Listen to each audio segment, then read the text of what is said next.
Hello, how's things? How are you getting on? Mr. James Hempton. Mr. Niall Foley, how are you doing, bro? Very, very good. It's great to be here. It is great to hear, bro. And it's been a long time coming. For sure. For sure. Will I do a small introduction? Yeah, bash away. How are we doing? So everyone that's listening to us or watching, you are very welcome to the Purusha Podcast, episode 1. Episode 1, practice run at the moment, but we're hoping to turn this into an official episode. So myself and Niall, we're here in the Primal Studios. Came to the source, we did, bro. Straight to the source. We did. We did indeed, because we needed to. Yeah. Because we have tried this before. Yeah, we have tried it before. And unfortunately, we did fail.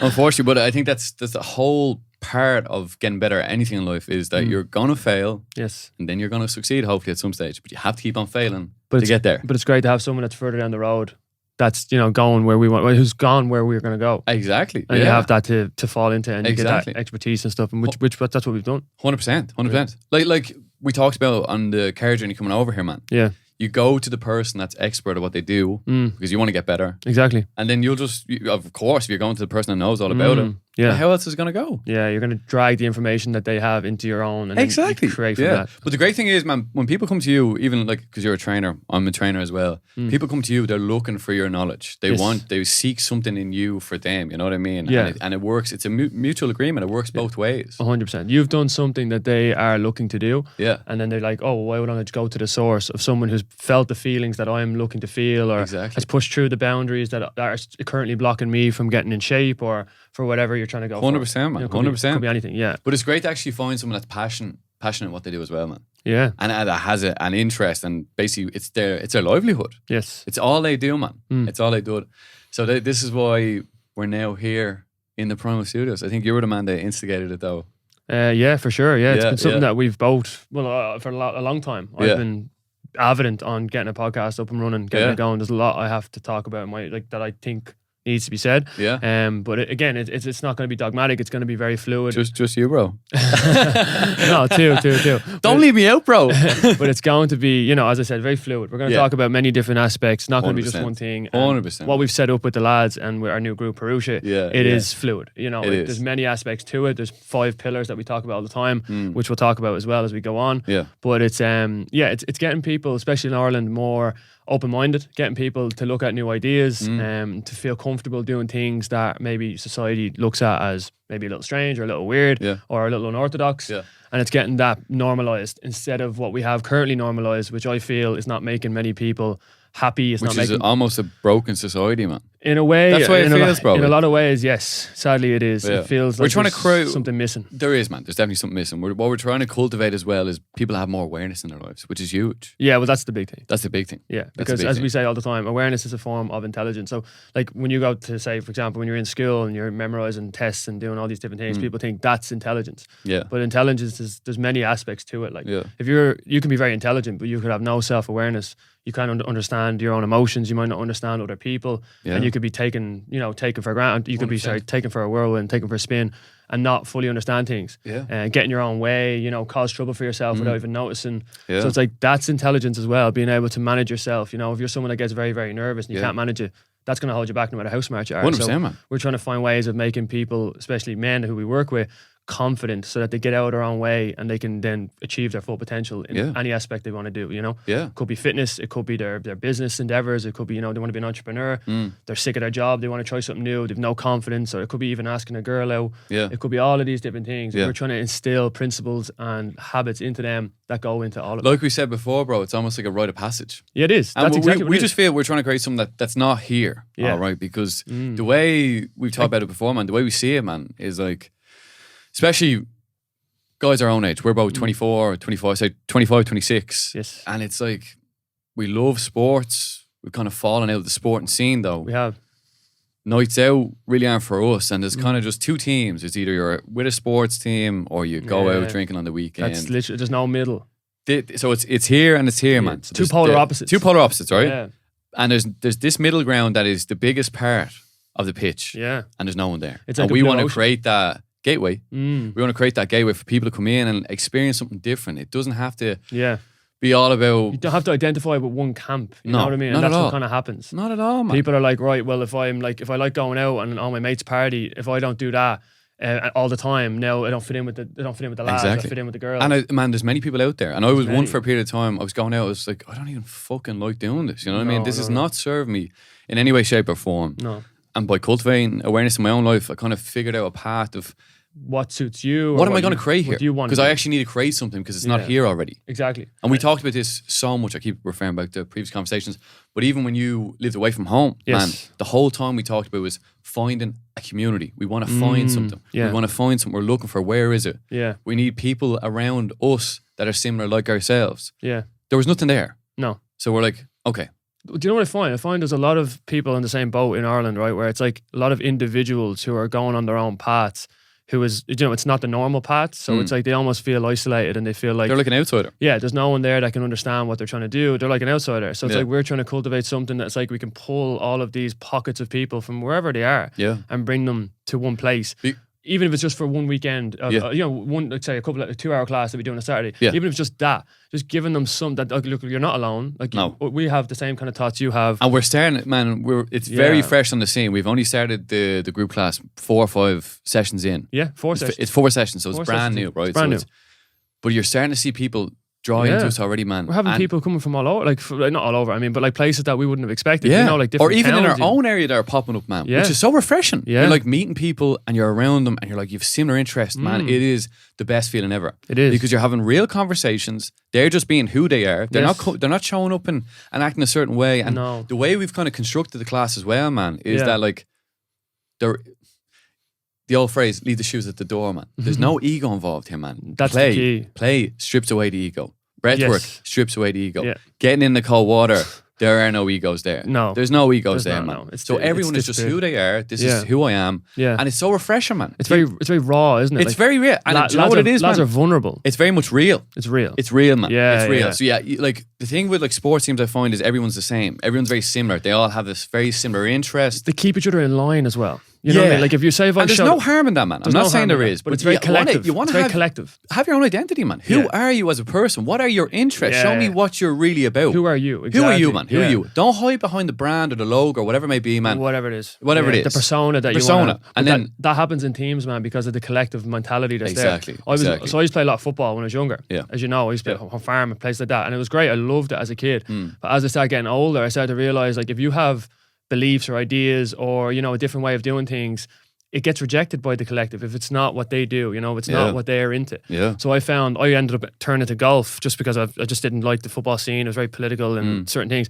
But when I went to golf, I realized it's all on you. It's like you are the one in complete control. And I used to love that feeling of having that. Yeah. And it's like I still have that now. And it taught me many lessons, but it's like you're in control of everything. And it's like you get to be free to be who you are and to figure out which way you like to do things. Okay, which way do you like to prepare for a big tournament, or which way you like to train yourself? So there's no coach there like drilling you this way. You're just accountable to you. You're accountable to you. So you make a lot of mistakes, all right, which is very, very good. You learn a lot from it. Yeah. But you start to see what works for you, what doesn't work for you, who you are under pressure. You know, there's no one there to, like if you're having a bad game of football or whatever like that, you can kind of hide in the team a small bit. Yeah. Or someone can bring you up, which is great. Yeah. But when you're on your own in an individual sport, I learned so much, man, about what I carry myself now in that. So I think the individual sports kind of scene, there's so much to take from that as well. And there's so much to take from the other one. But it's like, you can't just be one. You have to have both. Yeah. You know what I mean? Yeah. So you have to have the strength of character to not get sucked into the collective mindset. 100%. But at the same time, you don't want to be too much of a, you know, of an outcast and have like these firm beliefs and these firm things that you can't fit in anywhere else. You know what I mean? Yeah. And we're seeing that with certain lads who come to the class, or like it's like they are very individual and they find it hard to get into a group. And then there's lads who are very group orientated who find it hard to be themselves a bit more. So it's like we're trying to get that middle. Find that middle ground. Be yourself, and also be able to be fluid in a group and you know that kind of stuff. So we're trying to find that balance. It's so important, man. Like you want to be part of some sort of community. You know, you need just to keep yourself in check, man. To keep yourself sane. Yeah, exactly. Keep yourself sane. Literally, man. to keep yourself sane. Because look, why people probably wonder, man, that do look at us, why we're around each other so much. Yeah, and I can tell you why. Because we just never stop talking, man. Yeah. It's just, we're just organising our thoughts in our head, like Peterson would say, man. Yeah. And it's just a constant flow back and forth. Yeah. And it's like an infinite conversation, man. It never ends. It Yeah, never it's ends. true. And I think what we do for each other as well is, like, if I have an irrational thought and I say it to you, I get so much, because I trust you. So I'll say things to you that I wouldn't say to most people. But it's like almost like you cut away a lot of the stuff in there that's maybe a bit too far to one side. Because you won't understand it yourself unless you say it. Exactly. Yeah, and it needs to be deconstructed and feedback given. Exactly. So your feedback actually starts to really formulate my ideas and my thoughts a lot better. And I do the same, hopefully, for you. That's what we do for each other, man. Yeah, like, you can say something and just my reaction will all of a sudden click in your brain going, oh shit, that's a bit too much of this. Yeah. It could be, like, but it makes you question your own thoughts. That's crucial to have. And I honestly do believe that everyone should have, not sound like this, man, but everything, very similar to what we have together, man. Yeah. Everyone should have a friend that you go to on a regular basis, on a daily basis, man. For sure. Because I tell you one thing, bro. We were not around each other. We'll do a bit of a background on each other now in a second, but we weren't around each other up until very recently, where you returned from being away for 5 months. Yes. And I just recently came home from living in Scotland for 4 years. Yeah. And I'd never had someone like this before, where I could just speak to on a continuum every day, man, about ideas. And this is what's the beauty of it, man, is the more we talk, the more ideas, the more thoughts we have, the more things are growing. Yeah. Like the Purusha class is very new, yet it's been a thought that was maybe taught a long time ago. When you think about the whole community thing that we talked about previously. Yes. Is that now we're at a point where all our thoughts and all our conversations are actually seen as something. You know what I mean? Yeah. Because Purusha, the whole idea, well, that group name was only put on recently, but the idea of having a men's group or a men's community was thought about so long ago. Yeah. And now it's here. It's here in a real form, which is, it just shows the importance of always speaking about it, man. Yeah, whatever the idea might be, just constantly speak about it till it becomes real. It manifests. It manifests. That's manifestation. Exactly. It's in your mind, where you have an image in your mind. You can see what it is. Yeah. Now repeatedly over and over and over and over and over. Distill that into your mind. Yeah. Just make sure it's real upstairs. Yeah. And believe it or not, one day it'll come to you in physical form. Who was the best at doing that? You listen to him. I know you like listening to his recordings in the morning time. Conor McGregor.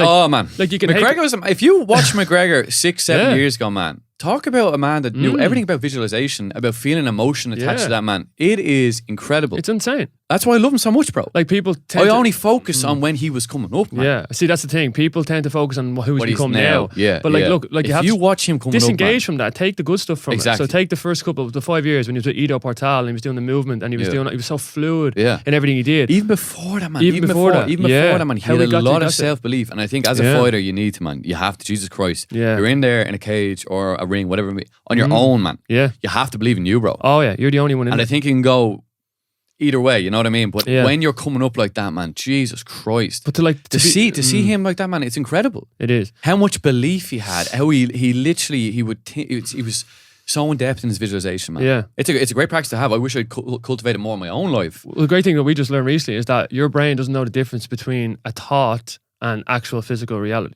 So if you can actually think yourself into something, you can actually think yourself, like, for example, if I lie in my bed and I think of myself jumping out of an airplane, I can produce adrenaline, I can produce cortisol, I can be anxious. You feel fear. I can be anxious. I can literally sit there shaking on my own bed. Or if I think about dying or something like that, I can really put myself into a state of mind. Yeah. So it's like you can do that in another sense to get you to where you want to get to. 100%. So, like, for example, at the moment, what I'm doing is with this class and with the studio that we have coming and many different things, just 20 minutes a day, I'll sit on the bed or wherever it is in the park, chilling, and I'll literally visualize and I'll try and feel how it's going to feel when I do it.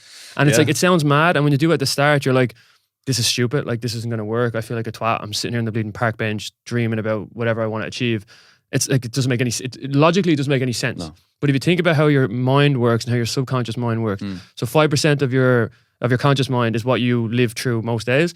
95% is subconscious, meaning you're unaware of it.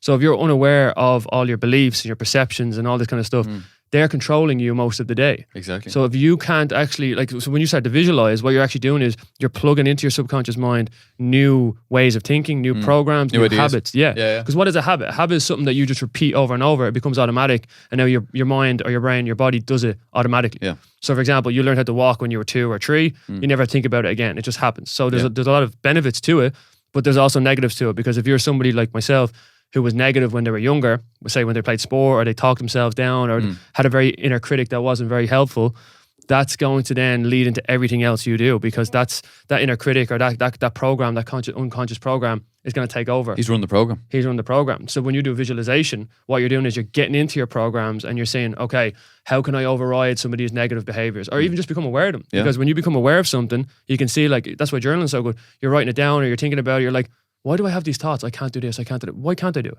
Yeah. And you actually break it down. Whereas if you don't do that, you have to overcome that. They just run your life. They do, bro. They run your life. 100%. You have to overcome that. But like you said, awareness is the key. Awareness 100%. It starts with awareness. Everything you do, man, starts with awareness. And what increases your awareness? And I'm not saying just what we do increases your awareness. Many different things increase it. But the 5 pillars of what we do, 4 pillars out of 5. We have many practices. And that we do on a daily basis. They're like tools, right? And I remember listening to Seguru, who was on Joe Rogan recently. He talks about, Rogan was asking questions about how he gets people to be happier and healthier. Yeah. And he was saying, basically what I do is he has a toolbox. Yeah. And these tools could be meditation. It could be, different. It could be breath work. It could be just a conversation. Cold water exposure. It could be many different things. Yeah, yeah. And what these things are, they're techniques, they're tools that could just screw on something a bit looser that allows new information in, that then allows you to see something that you couldn't see before. That's magic, and that's life changing. That's what it is, exactly. Yeah. So what we do is we work. What we've done over the last 2 years, man. 100%. Like, I've really dialed it down. Like, we always trained. We were always very physically active as kids. Yeah. We always played a lot. We always played a lot of sport. That kept us creative. It kept us, healthy. It kept us physically strong. It kept us many different things. It released stress. It helped us play with other people, develop our honestly, character, bro. Yeah. I absolutely adore the sport of Ga. Yeah. I love it, man. I grew up from when I played from about 5 up until I was 20. So 15 years, man. Yes. That's all I done was play Ga. Yeah. And I fucking loved it. And it's made me the person I am. 100%. And we talk about competition the whole time, man. Yeah. You need a hunger for life. Yeah. You get that by playing a sport like Ga. It is. You do. Sport gives Oh my God, man. Yeah, any sport. Any sport. But I think Ga's almost like an exception to the rule, man. It's just, I think. That's a very biased perspective. It is. It definitely is a bias. But man, it's literally made me the person that I am in terms of giving me the hunger for life, the competitiveness, which I think is a great trait to have. And I just think, especially a young guy, you can't go without playing sports, man. No, you need it, man. Well, there is people that there's people that aren't sporty. They're not sporty. Find other things, but I think there's other ways of getting the same benefits from it. But I think play has to be in there as an overarching theme. Yeah, for sure. And they can play in many different ways. It doesn't always have to be physical. It doesn't always have to be like hitting a shoulder off another fella. Yeah. It could be many different things, like in a mental sense as well. It could be anything. It could be anything. But it's just being creative and being in that state of mind, that creative state of mind. It is very, very good, man. Yeah, exactly. I think you do need competition of some sort. I think so, yeah. Whatever it may be. But again, the problem with competition is that people just see it like it's domination. It's you are just, and it can happen, don't get me wrong. It's like this talk now about everything is power, like the patriarchal tyranny. It's like everything's power, everything's run by power. That's all it is. Like, no. That's just a very small aspect that you're generalizing into everything else. Same with competition. It's like competition is toxic. It's like, not really, like, because it's like it develops. It's going to make you a better develops you in so many ways. Oh, it develops you so much. And it teaches you that if you put effort into something, guess what happens? You get rewarded for it. Yeah. And it feels good. And inside your body, you get more serotonin. Your shoulders come back. Yeah. You feel better. You have more confidence. Dopamine's through the roof. And you can see the kids and the young people that have had competition, healthy competition, and who haven't. You see it as they get older. Huge difference, There's a massive difference. Massive, man. They're way more much more self-belief. They have much more confidence. They hold themselves better. They're less insecure. Their mental state is way better. You're there to be challenged, man. You're there to be challenged. This is what we're here for. You're here for some sort of challenge. Like we talked about, life's a game, man. Life's a game. It's a challenge. Everything's a game. Everything's a game. But you need to be challenged, man, because it's only going to develop and build the character that you have. 100%. Develop the person that you are. Yes. That's what it's going to do. Well, there's potential inside of you that needs to be released. And how do you release it? You've got to do things that are slightly uncomfortable or slightly new. Exactly. In order for that, you know what I mean? In order for it to come alive. Like being here right now. Yeah, man. We've never done this before. No, never. So, right now, you can feel it. It's like, oh, this is strange. This is different. Very much so, man. But what's happening is it's like you're allowing your mind now to do things that you can't control. Like right now, I can't walk in here and say, I'm going to say this, I'm going to do this. Yeah. This is going to happen off the cuff. We just have to let it flow. And you have to let it flow, exactly. 100%. And that takes a little bit of courage to do that, because it does, you have to trust yourself. Yeah. To make sure, like, okay, do I actually understand myself and the confidence I have in myself to do something like this in a good way? Yeah. It's tough. Like you have to, Peterson says, man, you have to be the fool to become the master. Yeah. You have to look like the fool to become the master. And it's so true, man. It's so true. You show up now, it's the first day here, might not go as well as it will in a later stage. But you have to be willing to take that step. You have to be willing, man. You have to take that step forward. Because you never do, you sit still, you stagnate. Yeah. And nothing happens there, man. Nothing happens. No. We're here to build on what we have going. And like I said, build your character, which is so important. Yeah, but in order to build your character, you have to break it down at the start. Because like you said, being a fool, like when you try anything new, you're going to be crap at it. Exactly. 9 times out of 10, you're going to be terrible. But it's like if you have this mentality that you're not allowed ever you're never allowed fail, or you're never allowed look like an idiot, or that fear of looking like an idiot prevents you. You're never gonna do anything. No, you never do anything. So you've got to get used to feeling like, and again, it's not like you're an idiot because you're not good at it. Do you know what it does do? It makes you feel alive, man. It does. It makes you feel alive, and it humbles you. It does. That's very important as well, man. That's big, man. Yeah, it's like that's huge. If you only do things that you're comfortable with, you start to get this really weird sense of the world that you're this amazing person because you never dip your toe somewhere you don't know. Exactly. But then, like, you ever see people, even when sometimes, like, when you go away with people, or you see people going into situations that they've never been in before, or that they're not normally in, and they used to be, you think they're a very boisterous person, and the minute they get into that zone, it's like they're not the same person anymore. It's not the environment that they used to, It's not the environment that they used to, and they don't like it. Yeah. And it's like, but life is like, you're never going to be able to construct a life that's just all safe and no danger. That's a life regret, bro. It is. You've got to be able to, like, look, there's going to be danger at some stage in your life. So why not live a life where you're introducing danger in manageable ways? You don't have to go crazy. Everything's a risk, man. Yeah, everything's Either a risk to play it safe, or you can risk to go and start a new adventure. Yeah, exactly. Which is more reward in being adventurous, man. Whatever it may be. Oh, 100%. Whatever it may be. Yeah, for sure. Definitely so. So let's get back to the Purusha conversation. Yes. So give us a little bit of a background, James, into where you got, where we both got this idea, but where we came from in order to get to where we are now. In regards to Purusha? In the class or the name? Regard to studio, regard to the class, even talk about what we're at. So we're building a studio. Yeah. So the way I view it, bro, is we got this triangle going. So we have the men's class, which is the Purusha class. Yes. And then we're building our own kind of semi-private studio. Yes. We're going to have groups of people in there. A lot of the members of Purusha will be involved in that. So the Purusha gym, per se. For sure. Where we'll do, obviously, a lot of physical exercise, working on people becoming stronger, healthier, working on their mind as well in terms of breath work. Yeah. It's an avenue that we're very passionate in, that we do on a regular basis. Big time. That we want to delve ourselves deeper into as well, because the breath controls the mind. It does. It does. It really, really does. It does. It's like the anchor of the mind. It is the anchor of the mind. If people probably won't understand this if they're not in tune with their breath just yet, but everyone can be, and I think it's the most beautiful experience that you'll ever have, man. People talk so much about spirituality nowadays. Yeah. The Holy Spirit.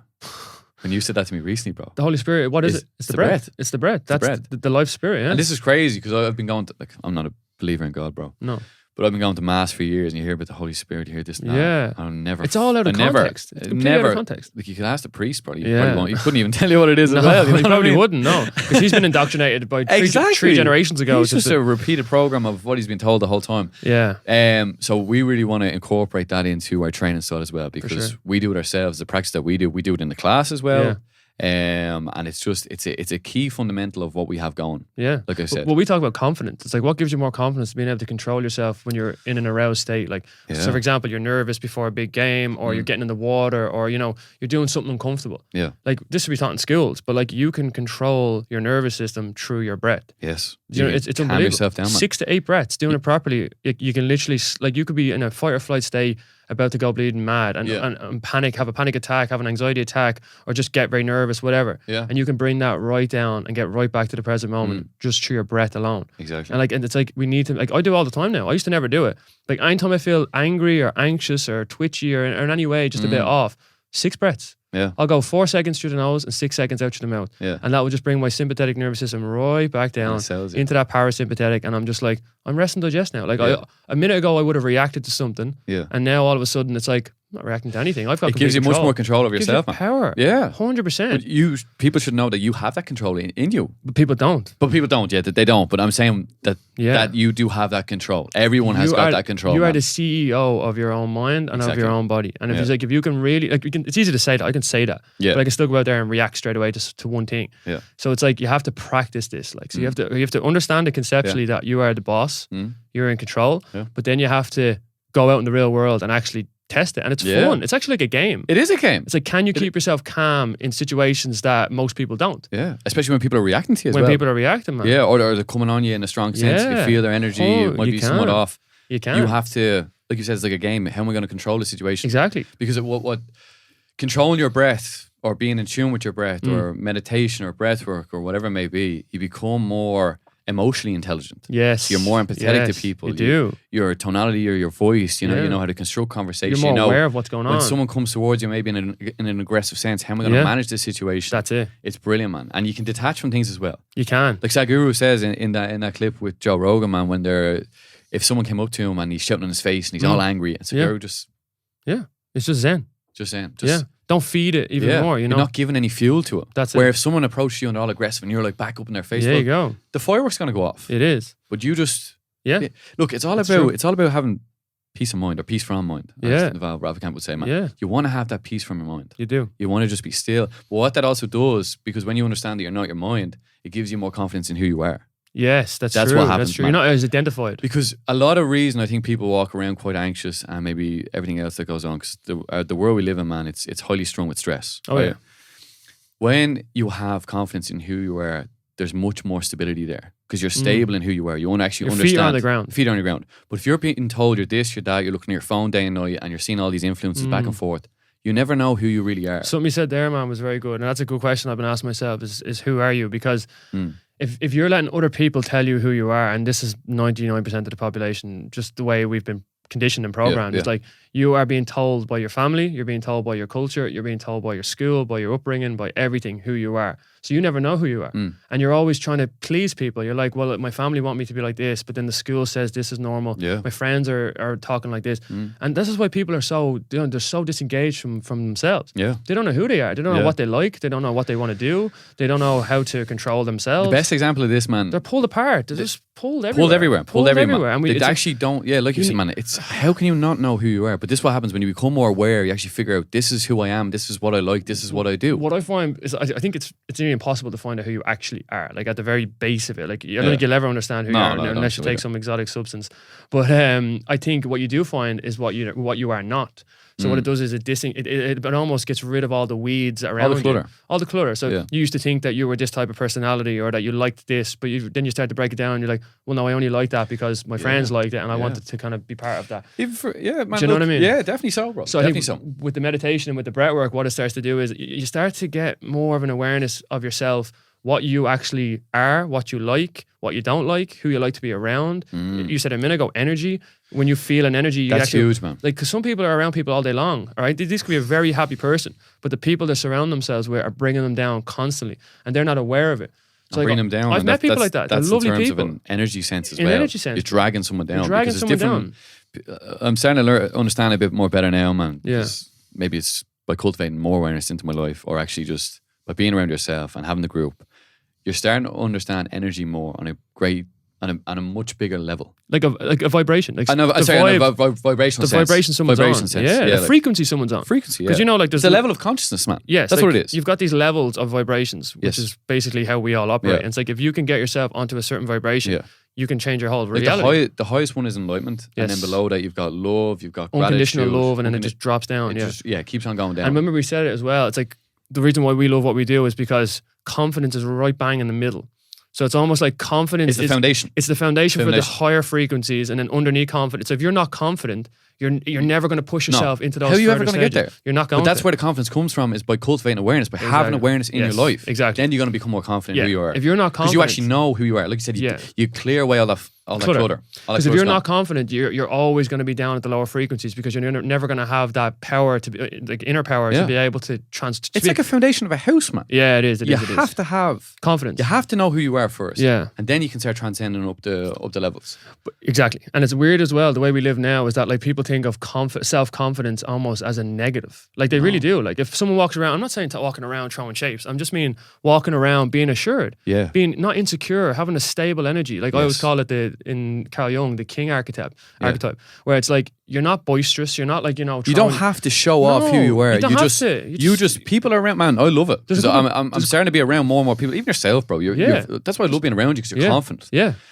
I love it, man, because if you're around someone, and this is no shame on anyone like that, but when you're around someone and they're a bit like, something's off, you can feel they're a bit off. Yes. It makes you feel a bit off. It does. It definitely does, man. It's just the energy's not right, and you're like, you're like stepping back. You're like, what's actually going on here? And you're trying to figure something out. And are they trying to manipulate me in a way here? What's going on? You don't even know, man. Yeah, and they might have something going on, and you're maybe trying to help them. It's just, it's very strange, man. But when you're with someone that's confident, well, then your confidence is going to grow because you're like, I know who this guy is. 100%. He's self-assured. He knows who he is. He knows who he is, which is so key. And that helps you understand who you are. But I love, like you said, the king archetype, man. He doesn't have to be boisterous about it. He doesn't have to walk around and tell you he's this and that. He doesn't have to be all flashy, you know what I mean? He just is who he is. Yes. And people love him for it. People love him, exactly. Love him for it. He doesn't have to have the flashy car. He doesn't have to have the gorgeous blonde. Because that doesn't do anything for him, man. That's all. That's stripped away in a sec, bro. I think what I want to do with this podcast, and I want to do with the class as well, is there's a lot of young lads, hopefully, that will start listening to this. That's the goal. Like 15, 16, 17. Like we said before, when we were growing up, man, we were listening to Joe Rogan. We listened to Rogan. We listened to loads of different types of people. Yeah.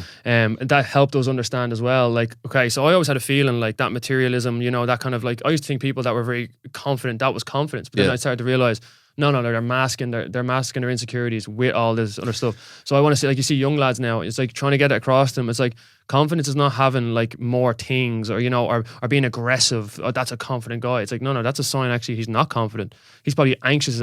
He's an anxious mess. Insecure. And he uses that anxious energy and transforms it into anger or into whatever else. Yeah. Or he's trying to show off or this or that. Trying to get young lads, especially like because we live in Ireland, to get that inner confidence at a younger age, so that they become better people, better men. That's what we have set up in the class. The practices that we do, man, is like deconstruct for a sec, right? So why do we have play? Why do we have breath work? And why do we have the water? Is that we're trying to build all these areas in their life, even man, in the psyche, man, like we talked about plays, like. Reconnecting with the inner child, man. Reconnecting. What did you do as a kid, man, to find new friends? You would play a game. You play it. You play a game, man. That's all you do was play. It's all play. The best thing ever I can explain, I was on holidays, I was only like 10 or 12, right? There was a Dutch kid in the pill, and I don't speak Dutch. He doesn't speak English. Me and him, I remember this for so well, man. We played together for like 4 hours without ever saying a word. That's crazy. We literally played by just looking at each other and like laughing, joking, mannerisms, you know, even hand signals. And I remember it so well. I remember like going home, I said to my dad, I was like 12 or something, and I was like, I just had the best day of my life with some guy that I didn't even speak one word to. That's and I was crazy. like, it just shows you that it's just like at the base of everything. Yeah. Like this is what it's about. It's about connecting with someone. You don't need words to get. That's it, bro. Connection's huge, man. And people think it's all words and stuff like that. It's like, it's real connection. It's a feeling. And playing does that. It's a feeling. That's what play does, man. Exactly. It's the highest form of social integration. That's how you're going to integrate one another. Is by playing. Exactly. Because you learn boundaries.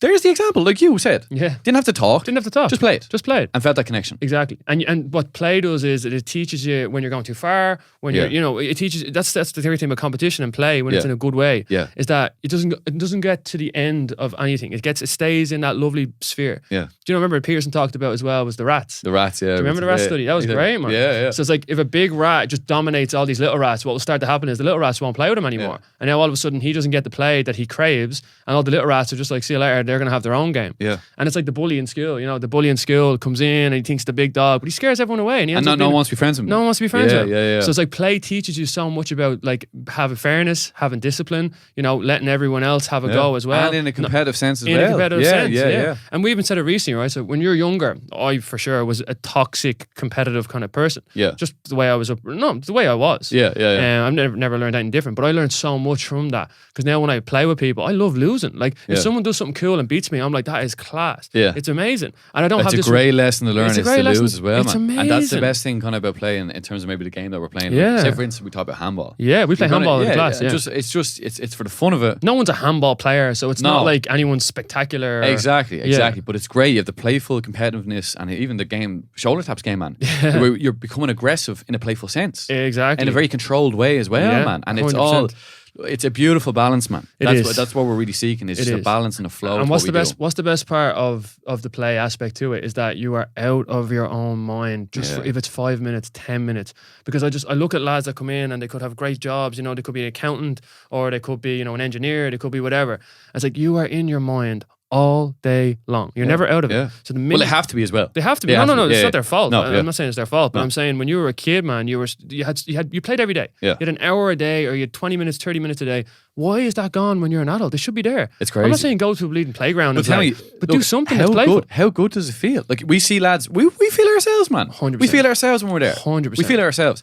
But when you're seeing expression on lads' faces, by just throwing a ball around. It's magic, man. It's magic, bro. It is magic. It's absolute magic. It is. Sometimes you stand back and just look at it and you just... Even when we watch it back, man. Even when we watch it back. Record it and watch it. It's great. It is absolutely beautiful, man. It is. And we're just wondering, why is there not more of this in everyone else's life? Because people would find, do you know what they're missing, man? Is some joy. Joy. Yeah. That's what playful being brings. playful. That's what it brings. It cultivates joy. Exactly, man. Yeah. And it's a beautiful thing to witness, man. It is. And it's a beautiful thing to experience. It is. It's absolutely magical, man. 100%. And something to look forward to, man. Like you think of it, like imagine like you've had a long week. You've had a long week, right? And you know, like on a Friday, like Jesus, like the last 4 or 5 days have been rough, had the deadlines, had this, had that. And then you're like, look, tomorrow I get to meet the lads. We get to jump in the water, have the crack, listen to music, play a game, and then we're like a bit of breath work. Go for a coffee, you know, it's just like 2 hours. And talk about the experience, man. Because it's crazy. Yeah. Even though every week we do it, man, it's always like a new experience. It is. It's like never ending. 100%. So that's why the first part of our session is always play. Yeah. And I just think it's something that we need to get. Icebreaker there could be. It is. It's so true. And it also, what it does is it just frees, as I said, it gets you out of your mind just for even if it's 10 minutes, even if it's only a minute. It's a lovely sync. Yeah. And like, it's weird. We never really... I don't know if there was ever that much thought into the construction of the sections of what we were going to do. It was just, that's what we used to do. We used to get on the beach, right? And we do the same thing. Do you remember? There was no thought. We were just like, we started meeting up with each other again because we hadn't seen each other in a while. And what did we do? We just started cultivating our own like little things. So like we'd show up, we used to just get straight in the water and go home. And then we were like, out of nowhere one day, you bring a tennis ball down or football. And we're like messing with the ball a little bit, having a chat. And we're like, this feels gas. Like we're just having a bit of crack. And then it's like, now we just started cultivating more games and more like before we got in the water. And then one day we're like, I do want to do a bit of breath work before we get in. And we felt great, and we're like, that was amazing. And then we're like, why don't we actually just turn this into like some sort of class where we can like, because we're enjoying it so much. It's like, why don't we bring one lad in or 2 lads in? We see want if they to share like the it. experience. That's basically what it is, man. And I remember the first day we did it, there was 5, maybe 6 of us. 5. And I remember looking around, and I remember one lad in particular, I won't name him, but he came up, and his face after the breath work, and I just looked over, and I actually couldn't stop smiling, man. You could see a monkey had just come off his chest. And he was just like that. And he was so present and he was just so chill. Whereas when he first came, he was very kind of a little anxious, twitchy, not twitchy, but just a little nervous. You're actually seeing in the guys that we have, man, differences in people already. 100, and they're saying it themselves. No, they are. They are. It's not like we're seeing it. It's like they're actually saying it to us. But this is so beautiful, man. And this is what we're trying to cultivate in other people's lives, is giving them that confidence, man. Yes. You know, making their lives more enjoyable, man. Yeah, that's exactly it. Like we've had a few hikes so far, and even the first hike in particular, man. Oh, what a day. Man, we went to Glendalough and just had the most amazing experience. Me, yourself, and 4 other lads. Yeah. And it was just... Talk about bliss. It was bliss. I have to admit, it was bliss. I said it at the time, and I said it again. It was the best day of this year for sure. Hands down. There was so even much, the day itself, the whole day. The scenery. It was like 15 degrees, sun, and what was it in bleeding May or like the end? Like it was amazing, man. It was unbelievable. And then we remember Glendalough. So we get to the top. So there's obviously the big hike around. I think it's the Spink. It's called. So we went to the right. We come up, and I remember walking up, and I just seen this lovely little pond. Like it's a river. Yeah. But there was a spot where it was like deep enough to jump in, and we've been doing a lot of cold water work in the sea. We're addicted to it now. We are fully. I just injected the cold into me just at this stage. But that's what it is, man. You love the rush of it. You do. You do love the rush. You love the challenge. The test. Yeah. But I remember then we got to the top, and I remember just being like let's just dip the toes in. But I knew I was going to get in. Like, and I was hoping the lads would get involved. I knew you would as well. But man, we spent half an hour there. We remember sticking on the speaker. We stuck on a good few tunes. And the 5 of us at one stage, man, we're just in this water. And you're looking down at the lake in Glendalough. The sun is shining in, and we were just having the crack.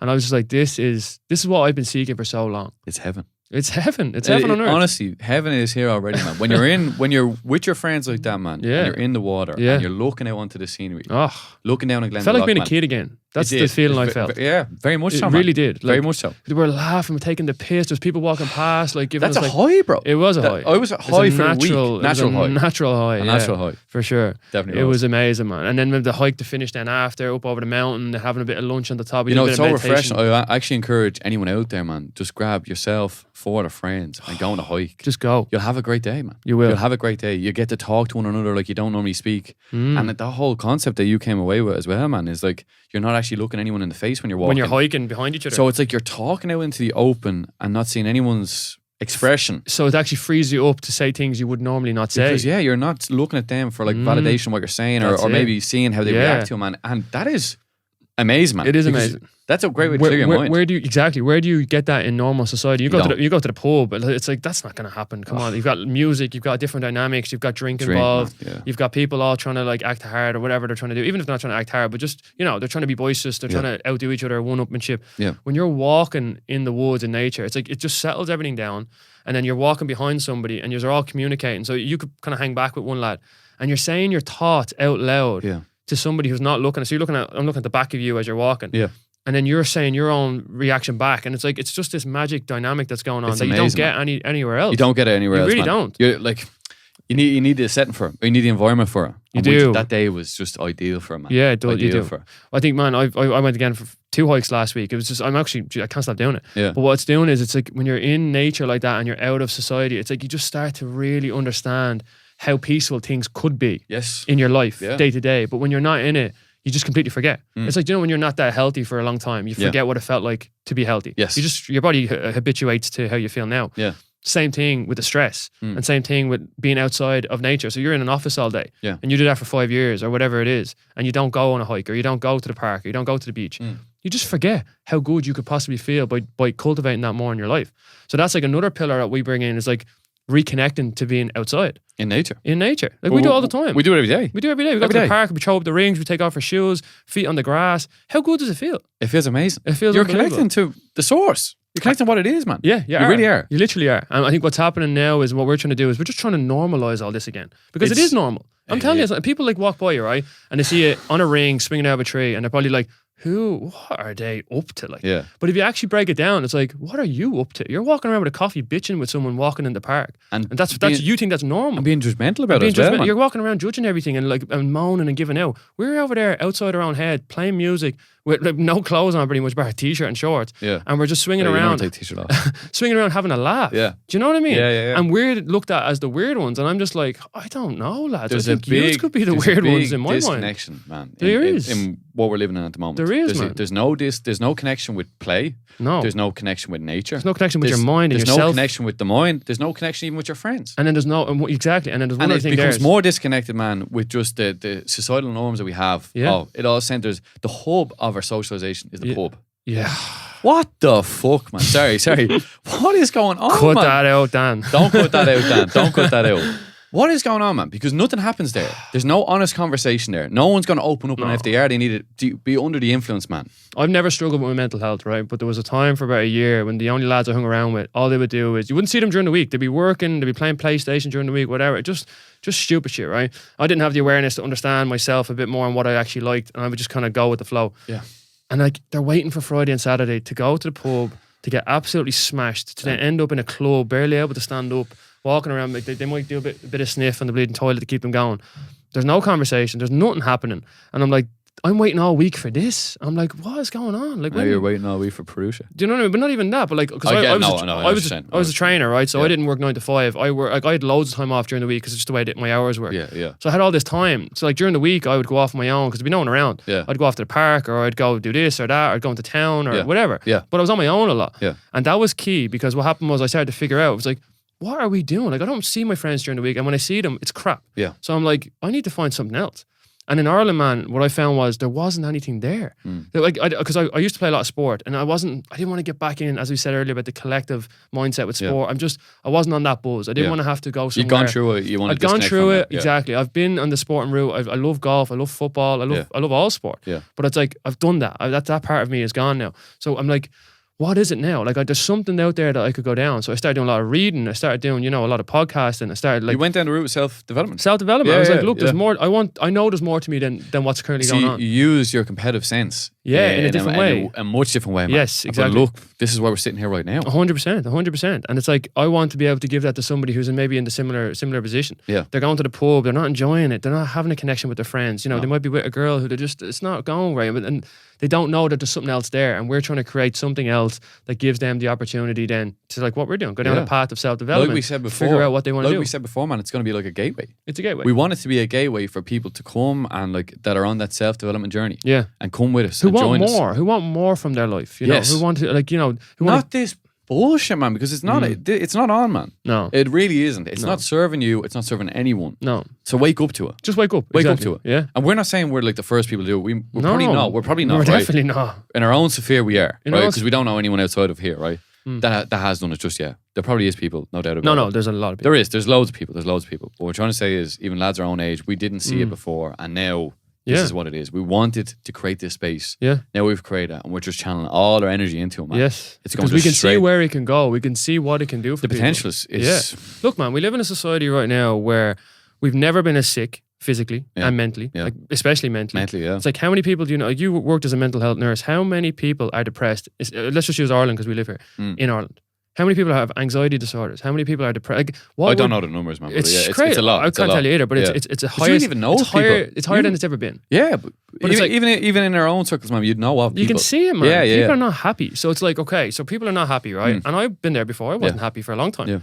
What is going on, right? So let's see. All the things that are normal are not making us happy. So but then if you question normal, people are like make a joke about it. So it's like, okay, so we're all miserable. No one's really that happy. Yeah. And we're not that healthy.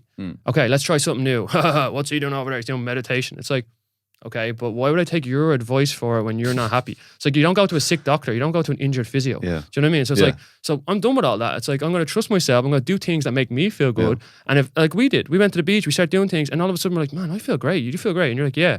And then we just started bringing a couple of people in. Yeah. And then we want to just expand that to like, look, like, on a much greater extent. And as you keep saying, it's not dogmatic. It's not, you don't have to do this. No. I want other lads to come over and have another idea that we didn't think about and add it to the group and add it to what we're doing. I'm like, geez, that's class. I never even thought of that. Yeah. Cool, man. Let's add that in. Like, let's do this. Let's try this. And all of a sudden, we're just like, again, it's so much more meaningful. And so there's such a purpose to it. And like you said before, man, there's more connection.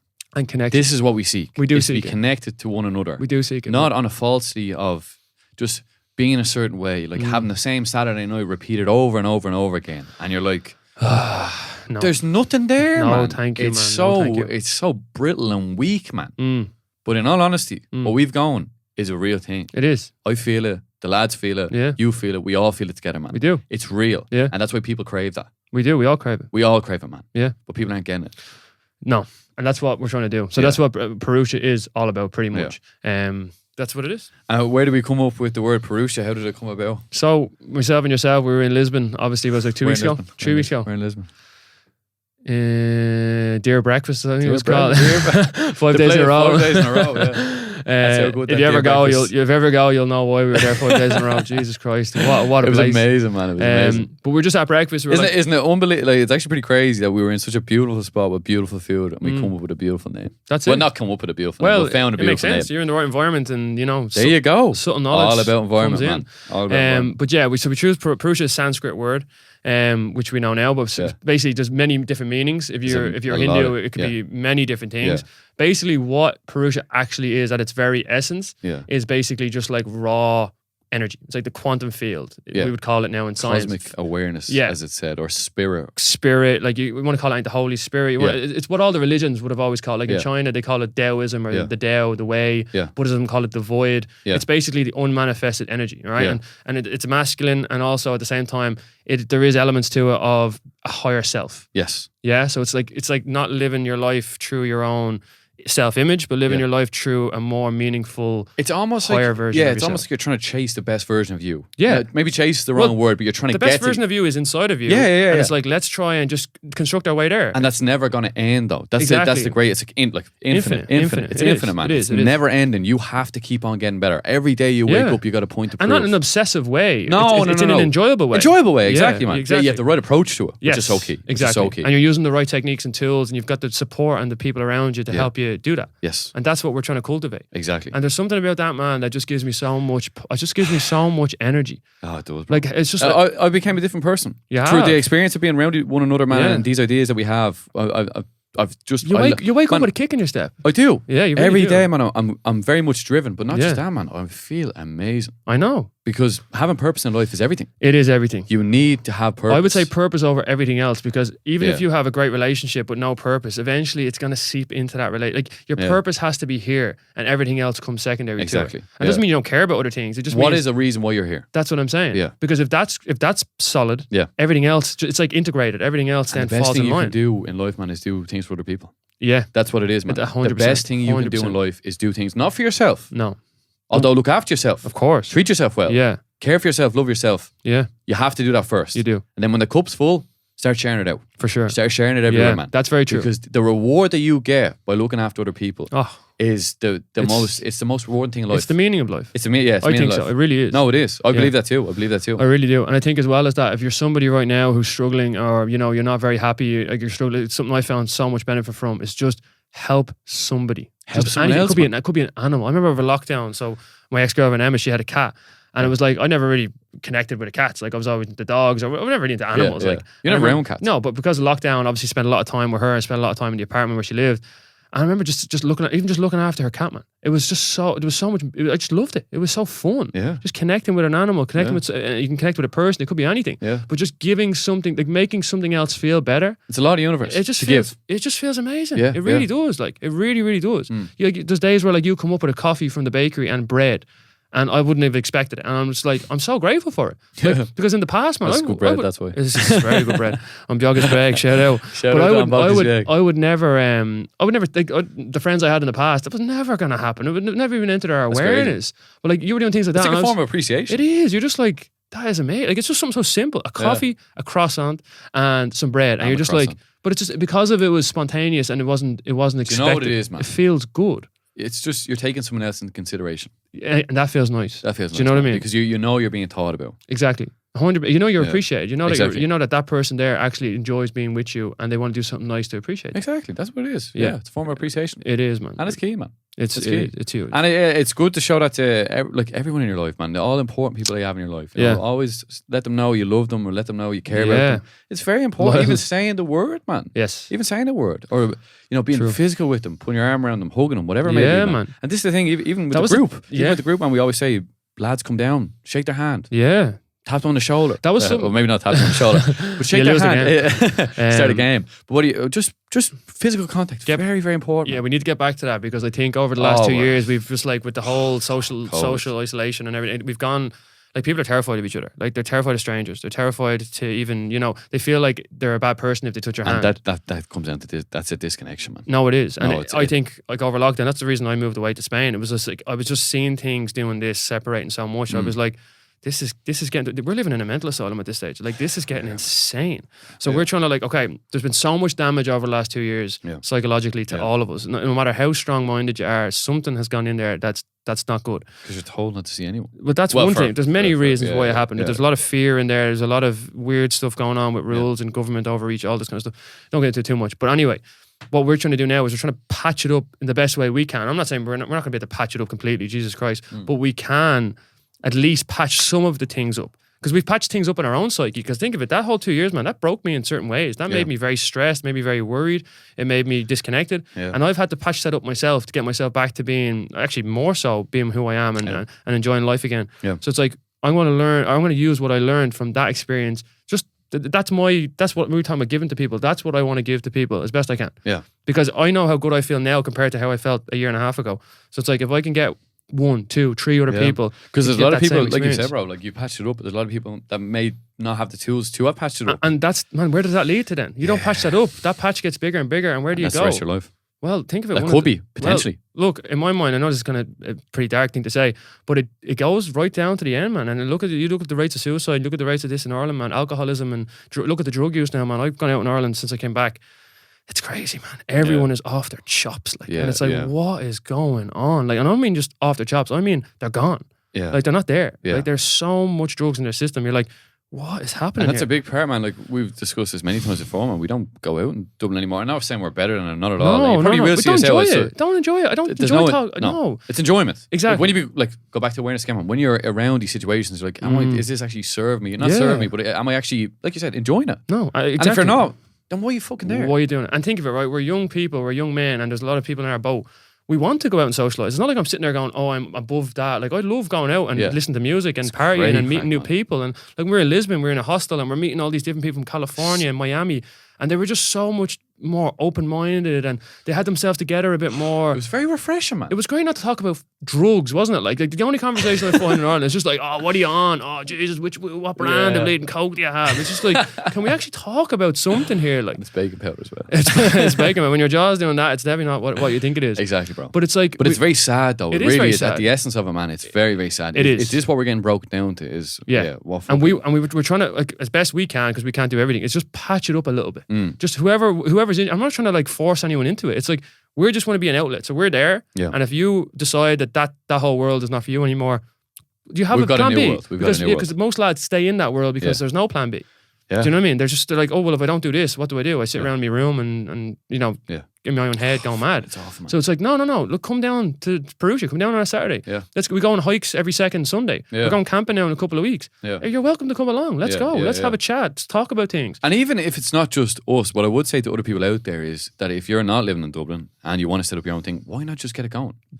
Yeah, 100%. Set up your own and men's do your group, own or way. women, man, or women, women especially as well, man. 100%. Set up a women's group. Have a concept around it. Have 3 stations. It doesn't have to be on the beach. It could be in a field. Do man. it any way you want. It could be in a field. Just try and keep it in nature. Whatever it may be, man. Whatever it may be. Just do your own thing for sure and go with it. Because like I said, man, there's so much reward to that feeling of connection. Everything about it, man. This is what people seek. This is what people go on a night out. This is what they're actually seeking. Yes. Is that connection. Yes. They're not getting it, man. And you're not getting it when you're blitzed out of it either. No. You're not that's getting true. it. They, subconsciously, that's what they're after, but they don't even know it consciously. So like they're going on nights out and they just think like, oh, it's just to have the crack with my friends. Yeah. But you're actually going out there to actually connect with people. Yeah. And it's like, and you can't get that connection if you're not there. No. And when you're having 12 pints, or if you're having fucking liters of vodka, or if you're having like a load of whatever else you're putting in your body, you're not actually connecting. You're unconscious in that state, and you're becoming more disconnected. The child in you that wants to connect, it's not even there. It's suppressed so much that it's just some weird dopamine program that's running through your brain because you feel so high in emotion because you're just off your chops. Yeah. That's coming out, so you're never really getting that feeling that you want to get off somebody. Yes. And there's something about it, man. And I noticed it, right? When you're talking to people that are in that state, it's very empty, man. Like when I first got it, I used to be like, oh, these people are great. They're so fun. They're so full of energy. It's great and all. Yeah. But then when you actually sit back and go, this person's just off their head. Like they're literally, like they're not talking. They're not who they are. There's so much dopamine and serotonin and whatever else is going on in that brain. It's like they're just saying everything that comes to their mind that seems exciting. Yeah. But none of it's real because like I've had people like, I can't wait to start trying. I'm going to get myself in shape. I'm going to do this. Oh, I'm going to start traveling. And then the next day, this under the influence of something else, man. Exactly. The next day, you're just like, oh, like you're having a fry at like 4 p.m. You're sleeping in all day. It's like you're not doing any of that. Like, no. So when you start to see that, like as I get older, I see it more. Obviously, when you're younger, you don't notice it. But as you get 26 now, you start to see it. You're like, when people are in that state of mind talking to you, it's just like. You know what I mean? Well, that's why you're not around it that much. Yeah. You're never around it now. Whereas anymore. when you're around people who are themselves, who are like, you know, a little bit more on the path, who are a little bit more together, and they're talking. Do you know what? That's actually rare nowadays, man. It's you're so rare. around people that are just being themselves. But you know what it is, man? So rare. They're being honest. Yeah. They're actually saying like, hey, look, I'm trying to do this, but I am a bit afraid. Because the people on the cocaine won't tell you that. No. But the people that are, you know, are actually trying to do it, like they're gonna open up to you, and we're giving that space where they can do it. It's been great, man. Even last Saturday we had a quite intimate group. We had only 6 lads there. It was great. It was probably one of the best classes we'll ever have, man, because it probably will scale after a while. Yes. But we sat around after the breath work and we just discussed the experience, and lads would give different inputs. Yeah. And it was just refreshing. It was really like refreshing. You said, people are just being honest. Yeah. You're not putting on a facade or putting on this show for someone else. How can you? You're so vulnerable. Exactly. People just be like, man, are you? Like, you sussed out on the spot. 100%. You sussed out on the spot. And what I loved about it last day is like you come up from 3 rounds of Wim Hof, and if you've never done Wim Hof, I cannot explain the feeling of it. It's just stress is gone, peace is there. And look, there might be a time where I remember when I first did it, anxiety will come up sometimes, you know, because it's weird. You're trying to let yourself go a little bit. So when you're so what you do is you do 30 breaths. Yeah. So, and you do it pretty fast. So you do rev your adrenaline up, and you do get some cortisol going. Yeah. So you're over oxygenating your body. Exactly. Your sympathetic nervous system is up. So it's almost like you're in a state of flight and flight. It's very safe. It's not control. Well, when you get better, it's control stress. Exactly. And what happens then is he asks you for the first round just to let your last breath go. So all the air out, and you got 1 minute. And you've got to not breathe in. You just hold. And it seems simple, right? And someone says you hold your breath for a minute. Like, yeah, I can do that, no problem. Man, 20 seconds in, people are because they're holding on. They're tense. I even notice myself sometimes my hands are tense. I'm like, what am I holding on to? Relax. Like, it's so hard just to relax and let it go. It is. But the more you practice it, it's like a skill. It's a skill. It's a skill, man. And what happens is, I was trying to say, is when you come out of those 3 rounds and you say after a while you get it and you understand it and you get better at it. When we sit up, it's almost like we're resurrecting from the dead. We all sit up and we look around. It's for about 30 seconds, no one speaks. It's like everyone we're all kind of staring at each other. And then someone will break the ice. And then it's just this real, it only lasts a couple of minutes. but it's raw conversation. It's real. There's no shite in there. There's nothing. It's just your mind's almost been silenced. It has. That's what. And whatever come up for you in that moment, because usually when you silence your mind, the things that you need to deal with usually rise from that, and it's like your unconscious starts to become conscious, and then you're like almost like, and then when you're talking, I don't know. I want to cultivate where, say something did come up, because I always ask people, did anything come up for anybody? Yeah. And I'm curious. Now, some people, they may have, and they don't want to say it, whatever, just now. I want to get to a point where people trust in us so much that they can say it. People like, yeah, do you know what? Actually, I just had this mad fear of something that happened last year, and I just can't get over it. And they can just speak about it. And that starts to take the shackles off it, and starts to, you start to uncover it. Yeah, man. Look, it's a great thing to become vulnerable. Especially when you trust in a group as well, man. Because your confidence only grows when you can share your thoughts or insecurities, whatever it may be, your worries with other people, man. Yeah. That's why relationships are so great. When you're in a relationship, you love someone.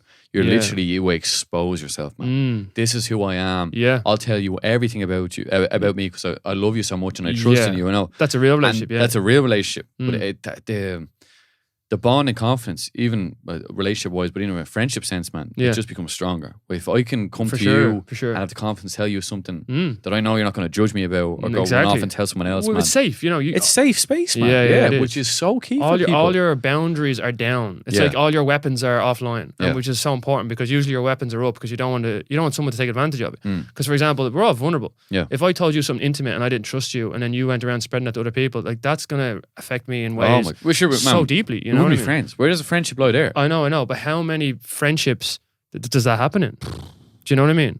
There's a great thing you said to me, man, before, and it was amazing, right? And it was, you said to me, if you remove alcohol from groups of friends, how many friends are actually friends? And I remember sitting back one day, I was just in my room, and I just thought about that, and it was at the time, it was early days, because I was training you at the time, it was a very long time ago. And I remember sitting there going, I don't have one friend. I don't have one friend. I literally don't have one friend who I don't associate with alcohol. Yeah. That's insane. I was like, if you actually take the drug away that basically lets us, have fun and be a little bit, whatever. Not, it makes you playful and fun, whatever. Alcohol's great for that. But it's like, I don't actually have a real friend. I don't trust one person to actually, and that would keep me bottling up things that might have been there. Yeah. There was no one I could express these things to. And that beats you down over time, man. No, you don't realize it. No, it does, man. And even if you're strong-minded, it's even worse, because you actually you repress it more and more and more, because you don't want to deal with it, because you're a strong man. You don't have to deal with that. Yeah. But it keeps going in. It keeps going in. It builds like a monster, like a dragon, and the dragon just gets bigger and bigger. And then it explodes. And then it explodes. It comes out in some form. So you have to have people in your life. It could be family. It could be a friend. It could be a relationship. Yeah. But there has to be that there. That dynamic has to be there. But I think even in a sense, you can have it in a relationship sense, but I think it's even more important in a friendship sense, man. It is. Because like a relationship may fail, you might break up, whatever may happen. Yeah. But your friends, the friends that you count upon, they'll always be there, man. That's family. It's extended family. It's extended family. It is, man. And you connect with them in ways that you might never connect with your family. Well, no, more so, man. More so. Man, I feel, I love my family, but I'm definitely more connected with you than anyone else. That's just how it is. I am your family. I love you, bro. I love you, bro. I love you. But it's true. But I know it is true, man. Of course it's true. And it's a beautiful thing to have, man. And like I said before earlier on, man, everyone needs to have in their life. You need to have that friend that you connect in many ways. Like, we're always around each other, man. It's always something, like, you're very competitive, I'm very competitive. We do different things together. It's always activities, it's always this and that. We're thinking of new ideas. Fun. We're just creating something the whole time, man. Yeah. We're just using our creative imagination. We're building. And that's why you said, say for instance, years ago when you were training me, and I said to you, how many friendships are built on drink? Yeah. Now we're building real friend groups built on experience, connection, that's it. Play, love for going in the sea, love for playing handball, you conversations, know what I mean? Real talking about experience, man. Yeah, 100%. The lads aren't coming down to us whacked out of their head. No. It's a Saturday morning at 9 o'clock. Yeah. Most of the lads haven't been out the night before. There you go. But they shouldn't have been out the night before. One or two. Darren. But you know what I mean, man? It's like, everyone is just being who they are. Yes. You know what I mean? Yes. This is what we need, man. Yeah. We need this in society. We need it. It's so key, man. It's so key. Because we're all lost, man. We're all so far out at sea. There's no one coming to save us. We've turned into a society of individuals, like, because all our rituals are gone. You know, our religion is pretty Everyone's much gone. Everyone's trying to one up each other. I'm wearing this. I'm wearing that. What? Who gives a fuck, man? No one cares what t-shirt you have on. But at the same time, you have to understand why it's happened and where it's coming from. So think of it like all of our belief systems have just been stripped away. Like God is dead, as Nietzsche would say. Yeah. And then at the same time, you have this capitalistic society that just wants everybody to buy the next thing or to have the next thing. And then you have algorithms, and you have social media, and you have everything like that, and it's all coming at once. Yeah. And you've got like young kids who are 12 years old holding devices that are programming them to need and want certain things. And they have no awareness of what that is. They just think that that's normal. And parents don't even know what it is. Nobody knows what it is. No. People that make it are addicted to it, never mind the people that are using it. Yeah. So we have to really become more conscious of what is actually going on. And we have to have empathy for people. Like myself, man, yourself, I spend too much time on my phone, or I get sucked into certain things. Yeah. So imagine, and I knew what life was like before the phone, luckily enough. Yeah. People don't. Yeah. And people That's don't. another world, man. And it's only I know, and it's only getting stronger, man. You see, I know Elon Musk is taking over Twitter now and stuff like that. And he's trying to manage some of it, but like we're getting AI in there now. We're getting bots in there now, man. That are now infiltrating algorithms. The thing is, man, they are changing the way people think. You don't know who's real, who's not anymore. That's what I'm saying. Apart from the people that you know. But I'm saying, so you have to have empathy for the people that are stuck in that materialistic world, because it's not that they consciously are doing it. It's all happening to them. Yeah. So the goal is to have conversations, man, where it's like we're just opening up a dialogue and just being like, look, this is possibly what could be happening. We're trying to help people understand what's going on. Your behavior for the last 10 years, it's like, okay, it doesn't look very, like, your behavior for the last 10 years is very competitive and very, I need this, I want whatever it is. It's like, you have to try and understand that. Do you know what you're it's almost like deterministic, like you're just falling into all of this. It's like your free will has been taken away. So it's like, but again, how do you beat that? It's like you have to have these conversations where people can hear it, listen to it. And it's happening, man. Why do we love people like Jordan Peterson? Why do we love people like Joe Rogan? Why do we love people like Alan Watts? These people from the past who actually, we're talking to Terence McKenna. You've got loads of different people. Yeah. Why do we love listening to them? Because they were visionaries, and they are visionaries now, and they're seeing through what is going on, and they're just trying to show people there's another way to live your life. Yeah. And that's magic. And that's what we listen. There's a deep part of us when you listen to these people that understands it. But conceptually, for a long time, we didn't. Now we're starting to get better. We're reading books. We're starting to understand what it is. But for a long time, we didn't. For a long time, we just felt like that feels, like, why would I just spend my whole life chasing money? Why would I do that? Like something so simple as that. Like Rogan would talk about that a lot, especially in the past. And you're like, why don't I actually do what I want to do and then make a business from there? Like you see, like even like what's Dan still here with the podcast. Yeah. Like Dan could have easily just been anything. Like he could have fell into being a doctor and just ended up being a doctor. I could have fell into working in SuperValu my whole life, or working wherever, it's just, but because we listen to these great people and because we listen to these insights, it's amazing, because now we can actually see, hold on, I don't have to do that. Like there's so many different avenues I can go down. And once I get that inner confidence, and once I'm like, I really develop myself in a way, all my fear and doubt is gone, and I'm just creating. I can do anything I want to do. Using your creative imagination. Exactly. The sixth sense. 100%. The sixth sense. 100%. Listen, bro, we've talked for just over an hour. I think we spoke very well. Jesus, that went very quick. Very, very quick. Oh my God. Very quick. Did not expect that. No, not at all. It was a very enjoyable conversation. It was. It was really, really good. And I think as well, this is just the start. This was the it was meant to be a practice run, but like I said, we always came in here with the intention that it was going to be an episode. We did. You kept saying it. Now, I was more skeptical, but in fairness, you were dead right, because it's just flowed, man. And we knew it would. Yeah. We did. Exactly. We know it would. So moving into episode number 2. Yeah, number 2, we're going to definitely talk more about Purusha and in 5 depth. pillars. Yeah, more in depth. We've talked a lot today, kind of general. But now let's get into what these pillars are and what they actually can do, what they can unlock. So the 5 pillars, do you want to go over the 5 pillars? You can help me here as well. I'll help you, right? We got play. We got engage in play. Engage in play. Sure, right? Cold water exposure. We've got cold water exposure. We've got physical exercise. Physical fitness. Physical fitness. So getting yourself in shape mentally, physically. We've got breath work. And nutrition. You've got breath work, meditation, kind of similar. And then we have nutrition. Which is also so key. It's like what you're putting into your body literally develops every single thing that you are. So it's just so important. It's all focused around your energy, man. Yes. How can you just optimize your energy? Yes. How can you become the best version of yourself? Exactly. That's what the word Purusha is. Yes, that's literally it. And it all comes back around. Yeah. So the next episode 2, we will discuss. We'll dive into the 5 pillars, a little bit more detail.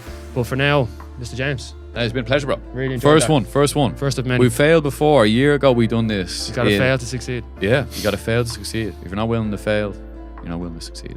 Oh, sorry. You're not willing. I get it wrong. Let me get it right. If you're not willing to fail, you're not willing to succeed. Derek Lewis. There we go. The beast. My balls are hot. Yeah. Listen, thank you very much for listening. Thank you, everybody. And we will see you again in the next episode. See you later, everybody. Take it easy. All the best.